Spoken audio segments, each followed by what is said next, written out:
everything else. Does anyone have anyone's been in any other caverns or caves? Does anyone have any idea what the difference is that makes a cavern a cavern? No guesses? Sorry. I wouldn't have guessed it right though, to be fair. So Water. it does have to do with water, but kind of not the water here. It has to do with the formations. Because these formations, like this one here, known as a ribbon formation, and all the different stalactites and stalagmites we see, those are all formed because water at the top of the mountain, it drips down through the topsoil there. It picks up carbon dioxide. Get a good look up here. On this rock, you can go to the puddle. So water drips through the top of the mountain, collects the carbon dioxide from the decaying plant and animal matter in the soil, produces carbonic acid, and that's what drips down to the marble, and it dissolves the layers of calcite in marble, and then becomes calcium carbonate, and that's what we see down here, covering everything in calcite. That's the liquid form, and it covers everything in calcite. That's why it might not really look like marble. And this formation here is called a ribbon. This is also known as cave bacon. There's a lot of, yeah, you guys see that? We'll see later on especially why it's called cave bacon. We have a lot of food themed items throughout the cavern. So I hope we don't make you guys too hungry. Maybe if you already had lunch, that's a good thing. Yeah, I don't know if cavers just came in on an empty stomach or what, but almost everything got named after food. All they could think about. Here, we're gonna squeeze, just let the other guys slowly.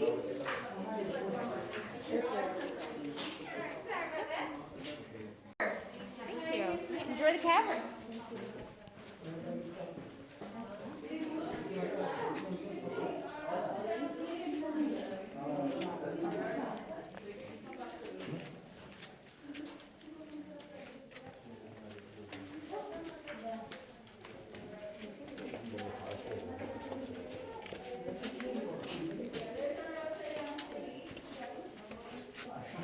Kind of scared of heights.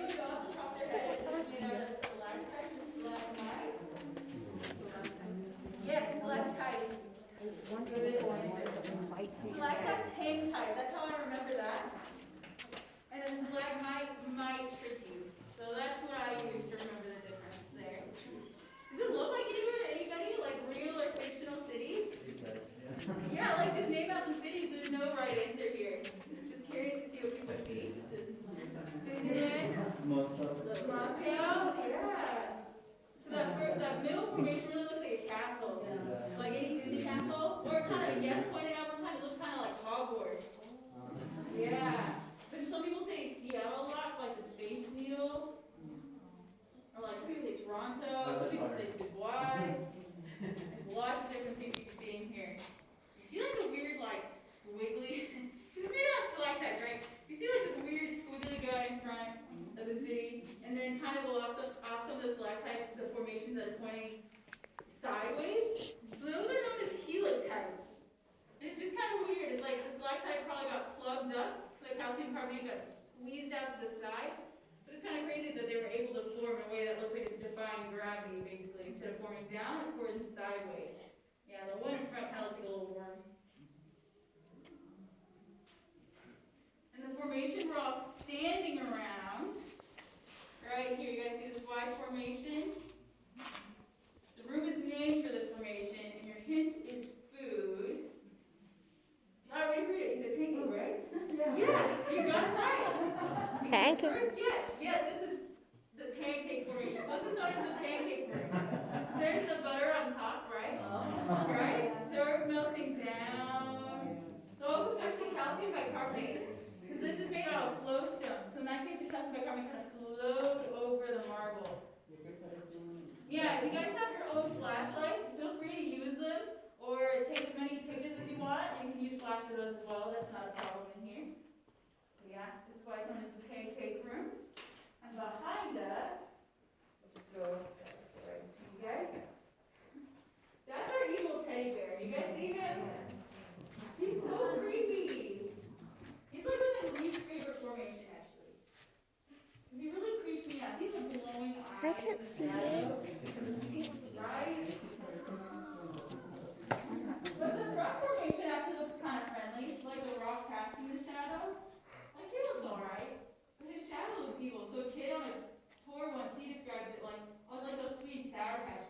Right? Then some people also see a bear on four legs standing on a rock. You guys can see that too, especially in the shadow. I don't know if you guys see that. Kind of looking to the left. Yeah, in that case, that's known as our cave bear. It's the only bear that lives in here. Luckily. Maybe the only bear you've seen this trip. It's the only bear I've seen a lot here, which is kind of disappointing. Has anyone seen any bears? No? You seen some this trip? Oh, not in this trip. Oh, okay. Because there's been a couple, like, people in different tours, and they've seen them in, like, all the different meadows, or, like, Rainbow Grove. So I'm pretty jealous. This is the only bear I've seen so far. But I'm happy it's the only bear living in our cavern. That's a good thing. So we're gonna head into the next room, known as Imagination Grotto. So just use your imagination. There's a lot of different things people see in there. And if you're tall, there's some lower ceilings. If you're short, you might not have a problem. But the next hallway after this is Headache Maker Hallway. So please be prepared to duck, and I'll warn you guys again before you pass through there.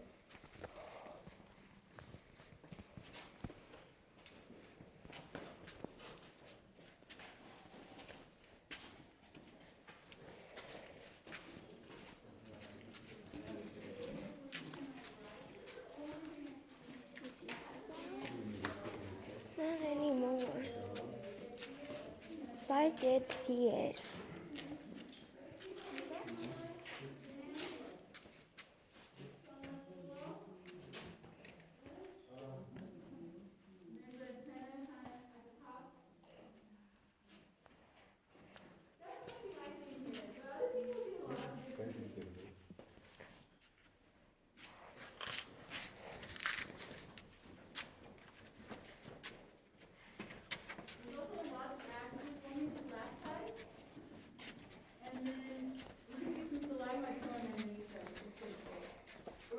Into the next room, which is Headache Maker. So be prepared to duck.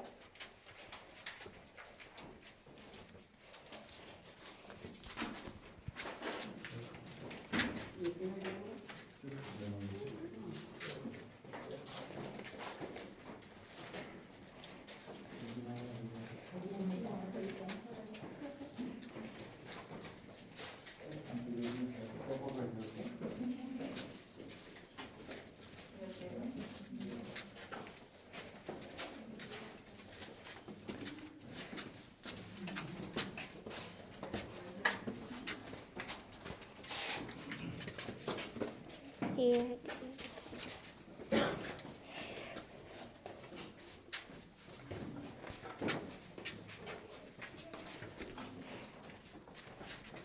Now you can eat it though. Everywhere.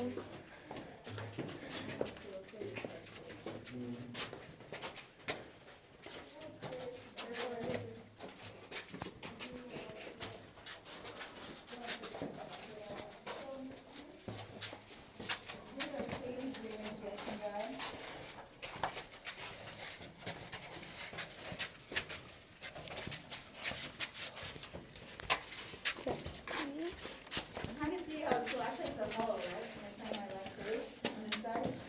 The other hollow.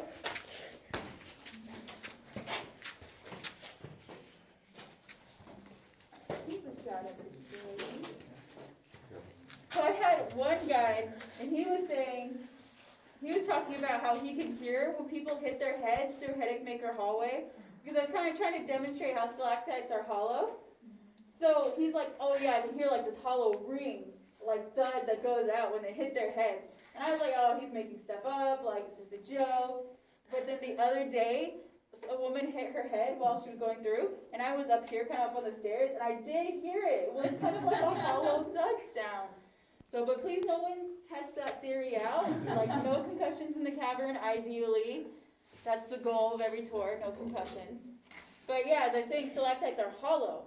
So that calcium carbonate drips through. And when they first start out, they're actually known as soda straws, which is a pretty fitting name. That's when they're like really small. It's a pretty fitting name because actually then the calcium carbonate, when the drop, well one just did, but when the drop finally falls, it's kind of that same effect as when you guys drink a soda or something carbonated. When you open it and it goes like, right? That's the sound of the carbon dioxide escaping. So you won't hear anything here, So there's even less carbonation than like a soda. But when that drop falls, the carbon dioxide in it escapes, and it leaves like a calcite in a ring formation. That's why they're hollow. That's how the calcium carbonate is able to keep dripping through. And a stalagmite always grows underneath, like this really big one here, always grows underneath the stalactite because when the calcium carbonate falls, that excess calcite is able to form a stalagmite. And this one's really big because of all the different stalactites that are dripping on it. So it's like forming one huge mound. And then eventually they can meet and they'll become a column.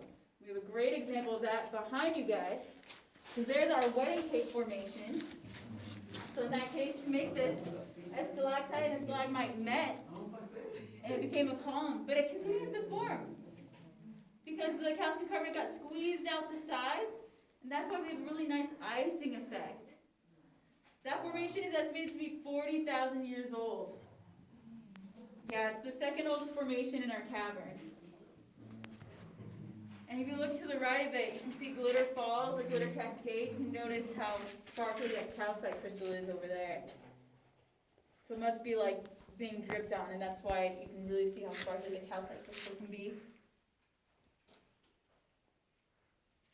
And behind us, we've got a cave alligator. You guys see that? There's his beady eye.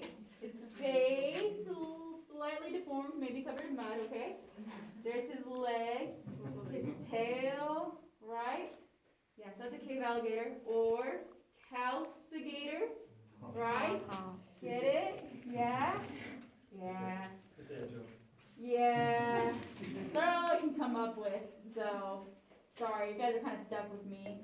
Yeah, he won't bite you, like he's not dangerous. He's also just not that nice. I tried saying hello to him once. His response was stone cold. Yeah, lots of bad jokes. You have to listen to me for like another half hour at least, so. Yeah, basically if you want to escape me, you have to take the wild cave exit. Something to think about. And in front of us, we've got our cave dragon.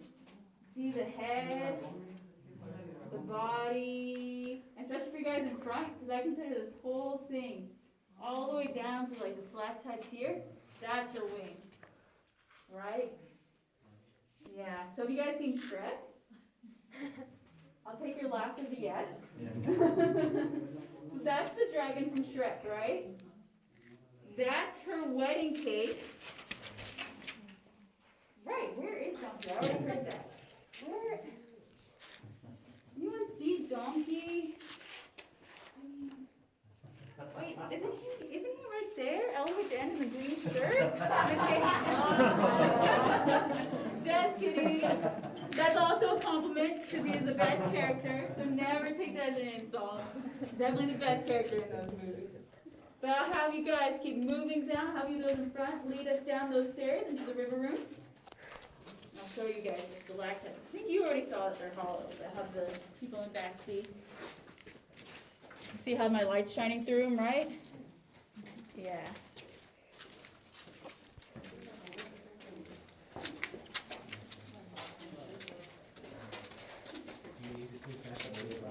No. Not in this room, in plain space. Warmer than go.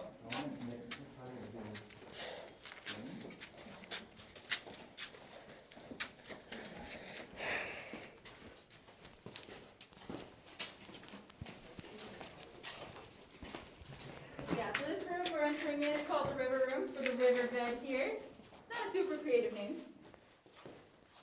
And if you guys remember, I was mentioning Boyden, right?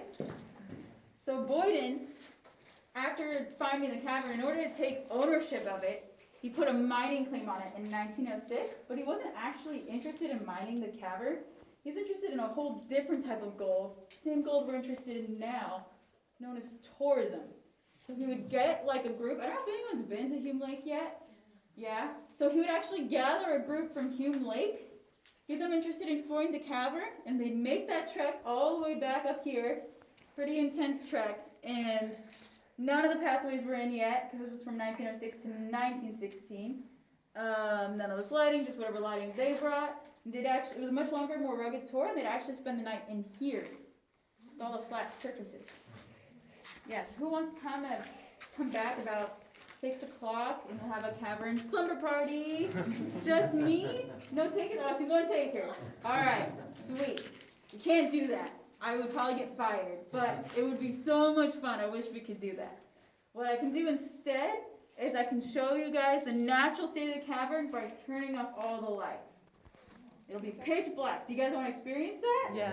Yeah? Okay, so we'll just have to turn off all of our own lights as well. I have to turn it on.